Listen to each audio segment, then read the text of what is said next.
Do you lack confidence? I hope that by the end of this video, you'll have another way of seeing how confidence can present itself. You don't need to have all the answers. And that might sound shocking, particularly if you're in a situation where you're working yourself up because you're preparing for a really big presentation or a meeting. But one of the things that I know about confidence is that sometimes you have to be prepared to say, I don't know, and be really comfortable with that. And when I used to work in quite junior roles, I felt that it was a failure if I was asked a question by somebody who's quite senior and I didn't know the answers. I remember a really vivid time when I was observing a meeting with some very senior people. I can't actually remember what the meeting was about, but I just remember there was probably about sort of 20 people in the room. And there was an assistant director who a question was put to, and that person said, I don't know. And I was really shocked when she said she didn't know the answer to the question. I just couldn't get my head round her being at a meeting, being asked a question, and feeling really comfortable with saying, I don't know. And since that time, I've observed on a number of occasions very senior people feeling comfortable with saying, I don't know. And what I've come to learn is that as you progress within organisations, or perhaps even doing things outside of organisations where you're having to sell your offer in some way, when you don't know something, it's best to just say it, because if you are stumbling over your words and looking like you're searching in the sky for some answer, that doesn't inspire confidence. But actually, people get behind you if you say, I don't know the answer at the moment, but what I will do is I will go away and I will find that answer and then I'll come back to you. And people just move on. They don't see it as a failure, they don't see it as something negative. So get comfortable in saying when you don't have the answer to something. I'm a change leader, so I lead people through organisational change. I lead individuals through change via coaching and mentoring.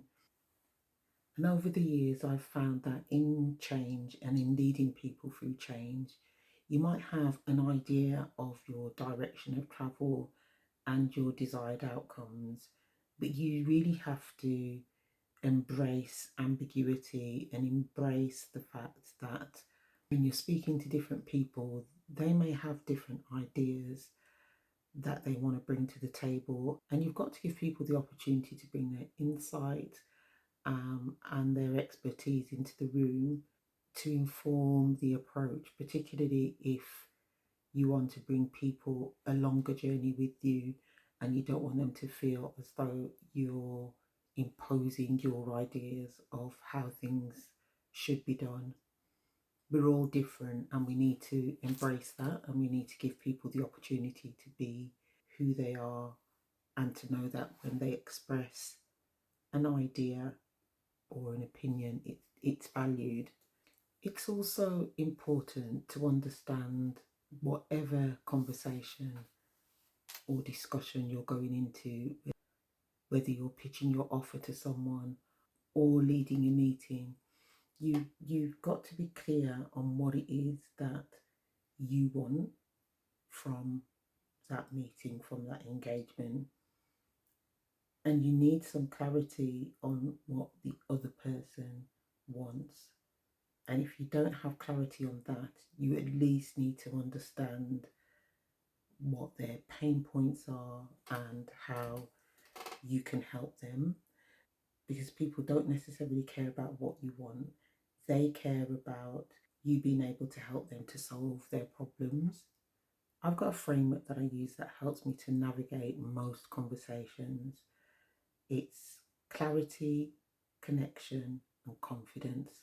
And there's thinking that sits underneath each of these. If you're able to crystallize your thinking under these three headings, I don't think there's a conversation that you can't get through in a really structured way that leaves the person on the other side of the conversation with confidence in you. There's something about you having confidence to do certain things, to say certain things, to show up in a certain way. But there's another thing about whether when you walk into the room and when you open your mouth, you inspire confidence. And in order to get what you need out of conversations, whether that is to deliver a work objective or something that is more personal to you, you need to be able to be confident and inspire confidence.